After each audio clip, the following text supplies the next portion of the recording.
Hi, my name is Cindy and I'm with Reinvented Delaware, and we love to repurpose and reinvent all sorts of home decor and furniture, and we love to go to estate sales, auctions, yard sales, all the places, and find all sorts of strange things that we turn into something completely new. That's what we're doing today, and I'm taking you along for the journey. I'm so glad you're here. Let's get started. So recently, my husband and I went to one of our favorite salvage stores ever. It's here locally in Delaware. It's in Greenwood, Delaware, called Linda's, and I want to show you a couple of the things that we found. This is one of them. I know you're thinking, Cindy, are you crazy? It's a silver tray. It's completely tarnished and looking rough. There's not the dish in it. This would have been a casserole dish holder. We're gonna make something fun out of that. I found this really pretty top, and I say it's pretty because I love this scalloped edge. The base of the table is completely gone. We're going to turn this into something really pretty and useful. I found, let's see, this basket. This is a wooden basket. It looks like it has a woven edge. I really love how this looks. We're going to turn that into some really cute home decor. We have this really pretty heavy wooden bowl. Now, I didn't get this at the salvage yard that I just mentioned. I actually bought this at a thrift store locally here in our town. I love the shape. It's solid wood. It was only $5, which is a great price, and it's solid. I just don't like the color. We're gonna change that up. And then I found this beautiful wicker basket. Now, it might not look it to you, but this thing is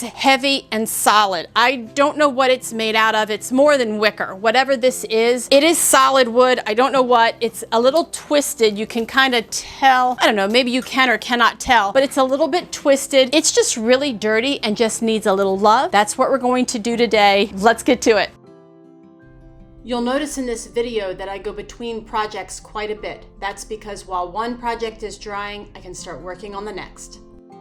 The basket, I decided after vacuuming that it needed a good hose cleaning. So I took it out to my hose, I hosed it all down, got it really good and wet, and I rinsed it really well, and the dirt came off. Initially, I thought that I would just add a hemp oil to this piece and that it would just restore some of the moisture to it and all of that. But once I got it wet, I realized how dark it would look if I applied the hemp oil. If I applied the hemp oil, it would give me the same look that it does here with this, all the water. It's a little on the orange side. I'm not a fan of that. So I've decided to bleach this, and I've not done this before. We're going to give this a try.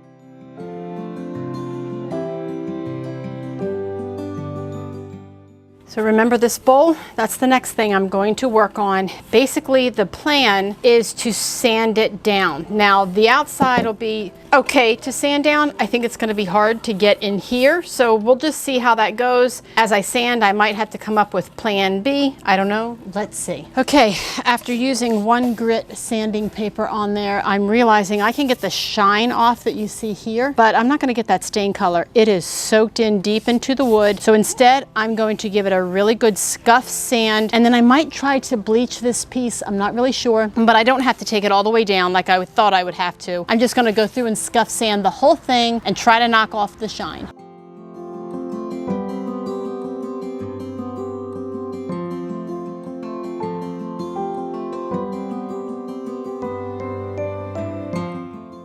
It's the next day, and I've let the basket dry completely with the bleach on it, as well as this bowl. We'll talk about the bowl in a minute. The basket looks amazing. It lightened up this wood. I know that it's really clean. There's no more mildew on it because there were little dots of black mildew. Did it inside and out. I let it sit in the sun all day. The only other thing I'm going to do is to rinse it down really well with the hose and then let it dry in the sun again. So for the bowl, not real happy. It is still very red. It didn't do anything underneath here, and I don't think it did anything, to tell you the truth. No, it's still very red, which tells me it must be the kind of wood. I don't know what kind of wood this is. I'm not real good at identifying all the wood types.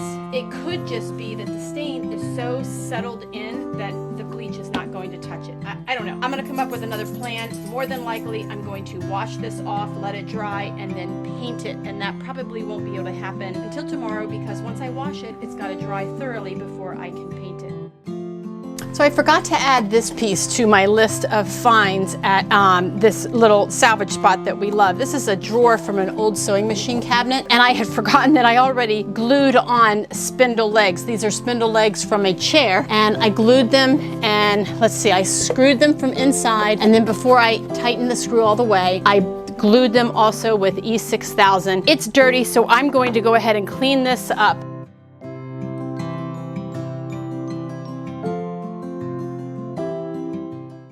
All right, this cleaned up really well. This was really filthy. I had to take a brush and really scrub at it and get into these corners, and I really scrubbed it well with that TSP cleaner, and then I wiped it down to wipe off all the TSP. And now the problem that I'm having is removing, this is the base that the legs would have attached to for this little table. So I'm going to get this thing apart, and hopefully I won't have too much trouble.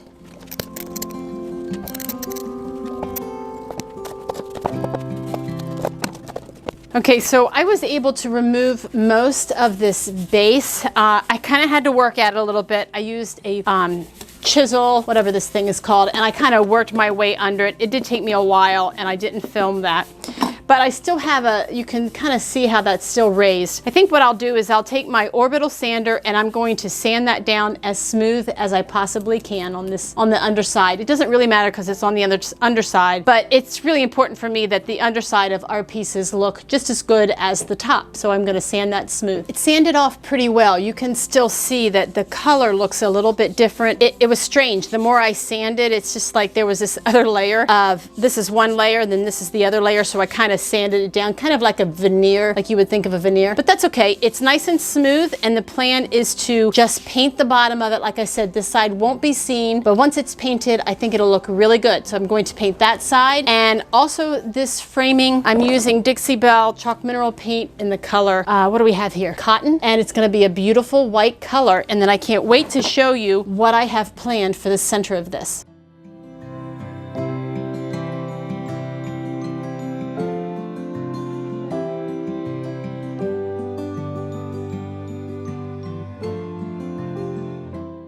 So I painted this tray with 2 coats of that paint, and I noticed something on the back. I don't know if you can see this or not, but there's some bleed through. The old stain color is coming through. And even though this is the bottom, I don't like how that looks. And also on the top, there had been that design, and it is bleeding through as well. Now I have a plan for the center of this, so I probably don't have to worry about this bleed through, but just to be on the safe side, I'm going to apply a coat of Dixie Belle Boss on the front and on the back, and then I'm going to repaint it. Boss is a product that will stop all the stains. It'll stop odors too. I don't think that's the problem here, but it will stop the stains from coming through, and it'll give you a nice clean white surface to paint whatever color you want to paint it. And especially in a case like this where I want a nice crisp white paint, I don't want any of that bleed through to happen. So Boss is going to prevent that from happening. Up next is this wooden basket thing. It kind of looks like a basket on the outside, but it's actually a wooden interior. And I want to elevate this. I like to make this into like a riser of sorts. I like to put little feet on things like this. And knowing that, I bought a box of these things, I don't know what they are, at a yard sale, and there were at least 200 or more. I don't know how many. There's a lot. There's a whole big box full of these little wooden things with this end, and then that looks like it would hold a candle. I have no idea what they are, but this would be a perfect foot to put on the bottom of this. I've used these a couple times. Often I've attached them this way so that it has like a little, little foot here. This little piece here is part of the foot, but this time I want to chop that end off. I want to cut this end off right here so that it sits flat, and I want to attach it this way. Now I could drill a hole in here the size of this end piece, but I don't have a drill bit big enough, so instead I'm going to just chop off all 4 of the ends of these here. I'm going to be using this epoxy stick to attach these little feet to the bottom of this basket. I've not used it before, but I just read the directions. You mix it up. It takes about 10 minutes to sit or to set, and then a total of 24 hours of dry time. So I think I'm going to give it a try, and here goes.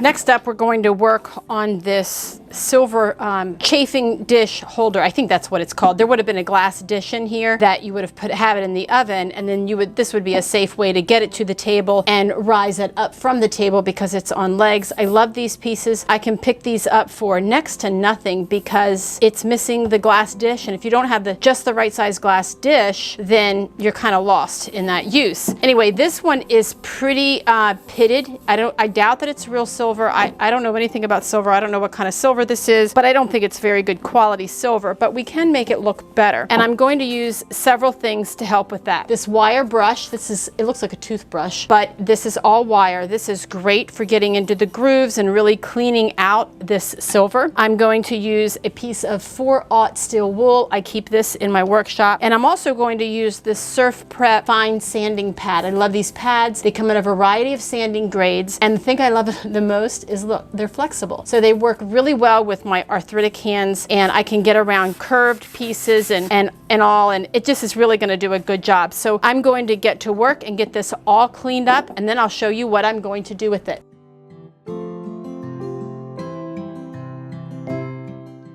So then to polish this up and make it look a little bit better, because it still looks a little bit rough, I'm going to add Dixie Belle's gilding wax in silver. This is super easy to apply. I'm going to use a small artist brush and just put a little bit on the brush and work it into the surface. I'm not going for perfection. Let's see if you can see the difference here. So I've done this side and I have not done this side, and you don't have to get in all the nooks and crannies if you don't want to. You can if you want, but you don't have to. This is just giving it a little, it's just improving it. I mean, we all need a little improvement, don't we? The legs, the little feet that we put on this little wooden basket have set up. The epoxy says it takes 10 minutes to set, but 24 hours to cure. So I'm going to be careful with this, but I have to admit that is really stuck on there really, really well.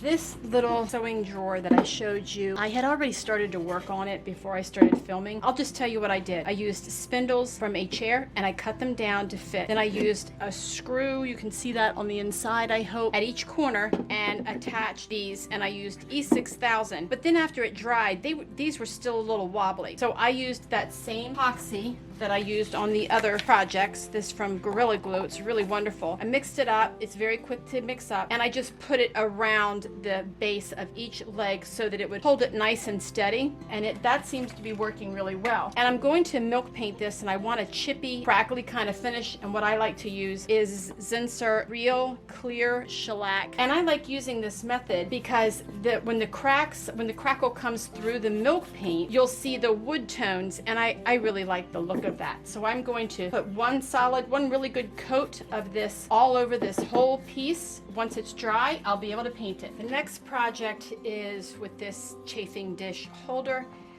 The wax that I put on there is all dry, and it's time to just buff it. And this is really nothing more than, this is an old shoe brush that we have, just going over it a little bit. If you have a flat surface that's not like a smooth surface like this, like a platter, you could use a blue shop towel to buff it.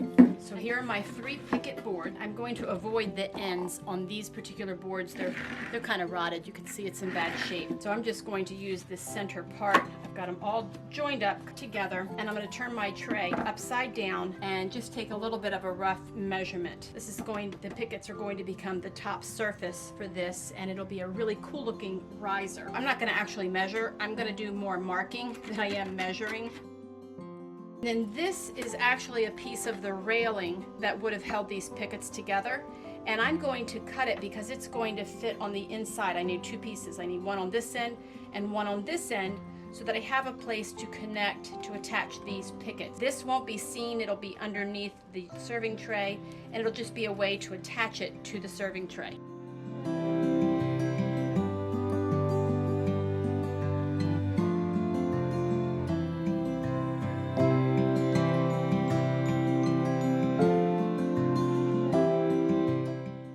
Okay, so it's hot. It's about 94 degrees in Delaware today, and it's the afternoon. It's 3 o'clock in the afternoon. I'm in the shade, but let me just tell you, it is hot. So you just saw me shop vacuuming my work surface. I literally have my shop vac is right over here in this corner. I keep it handy because for me, it's kind of like in a kitchen. You want to keep things cleaned up, and it just makes the project more enjoyable if you don't have all this mess to clean up at the end. So I kind of clean up as I go. And having the shop vac right next to my work area like this, especially near that chop saw, is super helpful. Now everything's cut and it's pretty dirty and I haven't washed it yet. What I'm going to do before I wash them, I might not even need to, is I'm going to sand everything really well, and a lot of times that just removes the dirt and some of the loose paint and all of that. So if they're still dirty afterwards, I'll give them a good scrub with the hose and let them dry out in the sun instead of me drying out in the sun. Line up my edges really nice, make sure that that's all lined up. I'm going to use some wood glue. I love this wood glue. I'm using my power drill with this end. Let me show you this end. So this screws out of here and it's this whole assembly unit. I love this thing. I use it every single day. And when it's in here, this is why I love it. On one end, you can have a Phillips head screw, drill bit, whatever that's called. I don't know what that's called. Then you pull this band up and this assembly comes out, turn it around, and you have a drill bit on the end of that. Can you see that?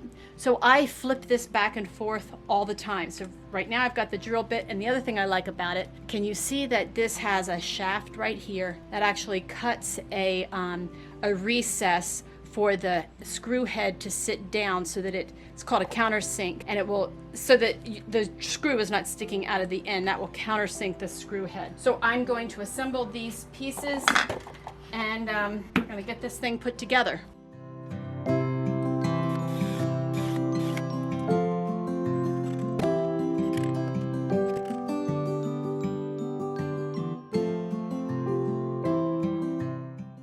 And it's silver, so I thought, hey, if I have it, might as well use it.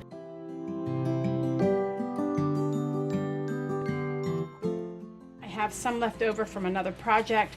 In fact, I covered a little tabletop with this really, really pretty paper.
We just upcycled 6 thrift store projects. Wasn't that fun? I would love to know your favorite. Was it the picket fence serving tray? Or maybe it was that basket that we bleached out? I don't know. I think I'm leaning towards the scalloped edge tray that we made from a broken table. I think that's my favorite. If you enjoyed this tutorial and you want to let me know your favorite, leave me a comment down below and let me know. And if you did enjoy this video, I sure would love it if you would subscribe to our channel and give us a thumbs up. I really do appreciate it. We'll see you next time.